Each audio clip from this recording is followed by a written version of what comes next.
Outlet पर होगा आपके सारे फिजिक्स के इंस्टीट्यूट मैथ्स का सफाया। बस अपने फोन से क्वेश्चन की फोटो खींचो, क्रॉप करो और तुरंत वीडियो सोल्यूशन पाओ। डाउनलोड कीजिए डाउटनेट ऐप अभी या फिर व्हाट्सएप कीजिए अपने डाउट्स 8 400 400 400 पर। इस क्वेश्चन में हमसे पूछा कि what happens if a bar magnet is cut into two pieces. First case में हम लोग ट्रांसवर्स टू इट्स लेंथ कर रहे हैं और सेकंड केस में अलोंग इट्स लेंथ। सो इसको एनालाइज करते हैं ए पार्ट। तो ए पार्ट में हमें दे रखा है कि एक बार मैग्नेट को हम लोग कट कर देते हैं। तो फर्स्ट पार्ट में हमें दे रखा है कि ट्रांसवर्स टू इट्स लेंथ, तो परपेंडिकुलर टू द लेंथ हम लोग कट कर दे रहे हैं इनटू टू इक्वल हाफ्स। तो ये नॉर्थ साउथ और नॉर्थ साउथ में ब्रेक हो जाएगा। तो जो मैग्नेटिक मोमेंट रहेगा ये इनिशियल मैग्नेटिक मोमेंट का हाफ हो जाएगा, क्योंकि हमारी जो लेंथ है ये हाफ हो जाती है। सेकंड केस में हमारा जो अलोंग इट्स लेंथ हम लोग कट कर देते हैं इनटू टू पीसेस। तो सेकंड केस में ये हमारा मैग्नेट है और इसको हम लोग ने ऐसे कट कर दिया है। तो ये नॉर्थ नॉर्थ और साउथ साउथ पोल्स हो जाएंगे। बट इस केस में भी जो एम डैश है ये एम नॉट बाई टू हो जाएगा, क्योंकि हमारी जो पोल स्ट्रेंथ है वो हाफ हो जाती है। तो पोल स्ट्रेंथ हाफ हो जाती है तो हमारा मैग्नेटिक मोमेंट भी हाफ हो जाएगा। सो नेक्स्ट बी पार्ट में पूछा है कि what happens if an iron bar magnet is melted, does it retain its magnetism. तो हम लोग को बोल रहे हैं कि आयरन बार मैग्नेट को मेल्ट करा है। आयरन बार मैग्नेट को हमने मेल्ट करा है तो ये कुछ दूर तक अपनी मैग्नेटिज्म को रिटेन करेगा, retains magnetism for some range. But अगर हमारा temperature more than Curie temperature हो जाता है तो लूज़ कर देता है मैग्नेटिज्म को, लूजेस मैग्नेटिज्म। सी पार्ट अब देखते हैं हम लोग। जो सी पार्ट है तो उससे आ जाएगा हमारे पास सी पार्ट में मैग्नेटाइज नीडल है यूनिफॉर्म मैग्नेटिक फील्ड में एक्सपीरियंस करती है एक टॉर्क बट एक no net force. However an iron nail near a bar magnet experiences a force of attraction in addition to a torque. तो हमें बताया कि मैग्नेटिक नीडल टॉर्क या नेट फोर्स एक्सपीरियंस नहीं करती यूनिफॉर्म मैग्नेटिक फील्ड में, but एक iron nail जब बार मैग्नेट के पास आता है एक्सपीरियंस करता है फोर्स ऑफ अट्रैक्शन और एक फोर्स ऑफ टॉर्क।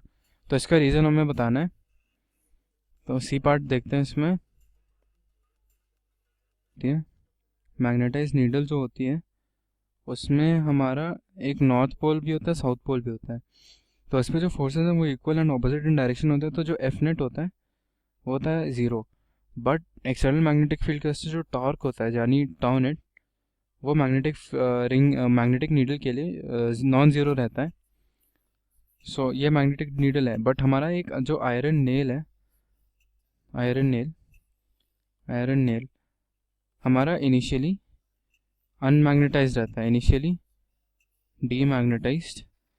तो इसकी वजह से जब हमारा एक इसमें एक्सटर्नल फील्ड आता है, यानी जब उसको हम एक बार मैग्नेट के पास प्लेस कर देते हैं तो वो मैग्नेटाइज हो जाता है एक अपना आयरन नेल। तो इसीलिए वो फोर्स एक्सपीरियंस करता है और टॉर्क भी एक्सपीरियंस करता है, क्योंकि हमारे जो मैग्नेटिक डाइपोल्स हैं इसमें आयरन के एटम्स के वो सडनली ऑर्गेनाइज हो जाते हैं, अलाइन हो जाते हैं, तो इसलिए वो फोर्स एक्सपीरियंस करेगा।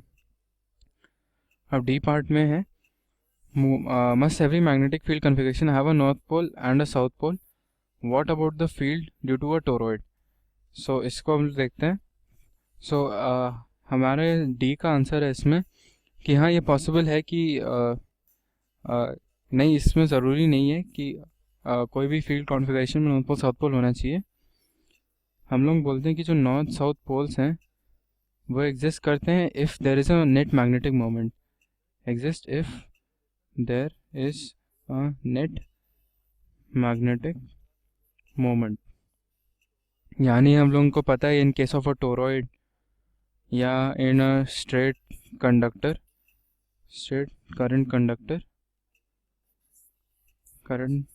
कंडक्टर, तो इन दोनों में हमारा जो नेट मैग्नेटिक मोमेंट है वो ज़ीरो रहता है। तो इनके नॉर्थ साउथ पोल्स तो होते नहीं है, बट फिर भी हमारा एक मैग्नेटिक फील्ड कॉन्फ़िगरेशन आती है। तो ये नेसेसरी नहीं है कि नॉर्थ साउथ पोल्स होने चाहिए मैग्नेटिक फील्ड कॉन्फ़िगरेशन के लिए। और नेक्स्ट हमें दे रखा है can you think of magnetic configuration with 3 poles. So इसको एनालाइज करते हैं। तो इसमें हम लोग देखते हैं, तो ई पार्ट में ये हमारे जो हमें पता है कि जो मैग्नेटिक पोल्स होता है, magnetic poles exist in pairs. हमारे जो मैग्नेटिक पोल्स है वो पेयर्स में एग्जिस्ट करते हैं। सो इससे हम लोग बता सकते हैं कि एक हम लोगों को फिर अब लगता है कि इसमें जो मैग्नेटिक कॉन्फ़िगरेशन है 3 पोल्स के साथ एग्जिस्ट नहीं कर सकते, बट एक केस हो सकता है, एक केस हो सकता है जिसमें हमारे लाइक पोल्स हम लोग किसी तरह like poles are glued together somehow, glued together somehow। अगर हमारा ये कॉन्फ़िगरेशन हो जाती है तो हम लोग ऑब्जर्व कर सकते हैं कि 3 पोल कॉन्फ़िगरेशन पॉसिबल हो सकती है अगर ये कंडीशन सेटिस्फाइड हो जाए।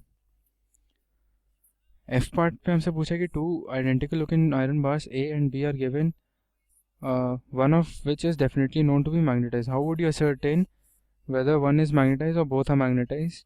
If only one is magnetized, how does one ascertain which one? तो इसमें बस पूछा है कि ए और बी बार्स को यूज़ करके हमें बताना है कि ये मैग्नेटाइज्ड हैं या नहीं। इस टेस्ट को हम लोग देखते हैं, तो हम लोग करते हैं place both bars on a horizontal surface.